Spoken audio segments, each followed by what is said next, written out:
Welcome to another episode of the Village Boy Podcast. This is your host, Trez, for the Village Boy.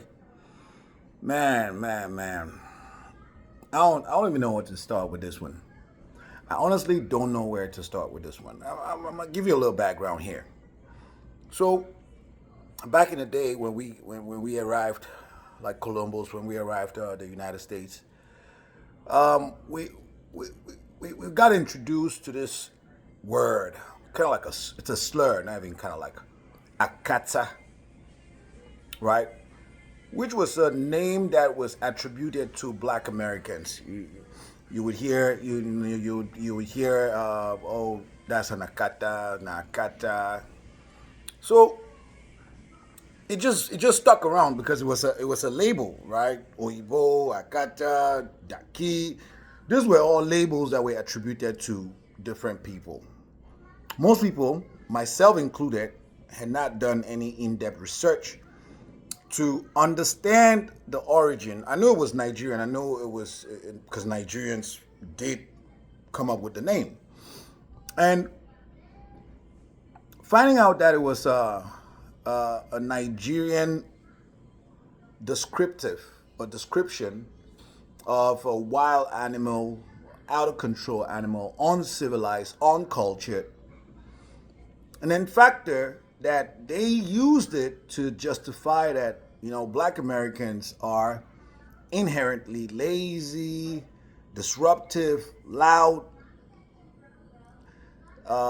uncultured.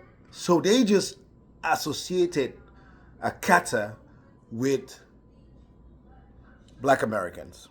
And so it stuck. So whenever you have reference, and Black Americans have been shouting at the top of their voice that do not call us akatas. We are not akatas. And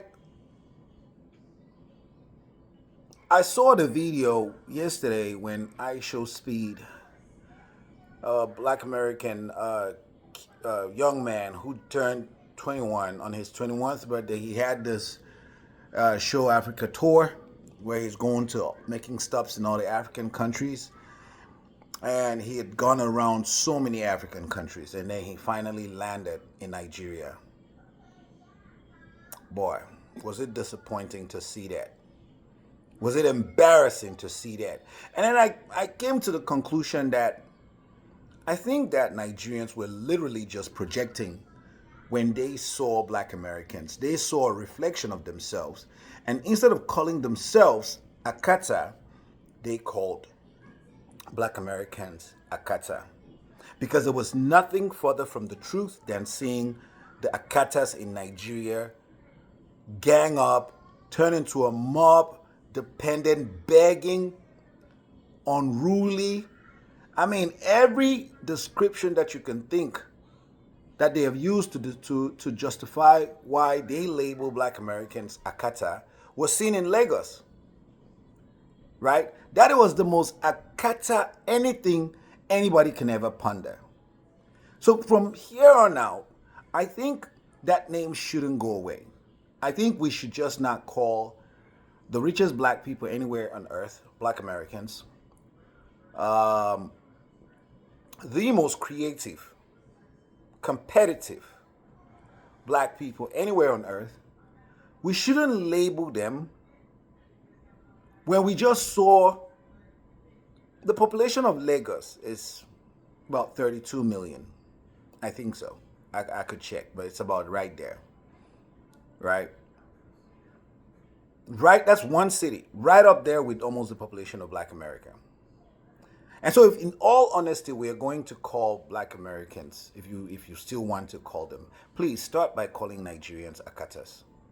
Nigerians are the embodiment, the depiction, the description, the label fits. Right? A country with so much potential, but people so lazy, so set back, so dependent, a begging culture like never seen before, a mentality so depraved, and you have the nerves to label some other group of people akata when you are the original OG, one and only akata. So, my people, we are going to call Nigerians the original, the one and only akatas. It's been your host of the Village Boy Podcast. Hit the subscribe button, like, share, so we keep having those conversations. Thank you.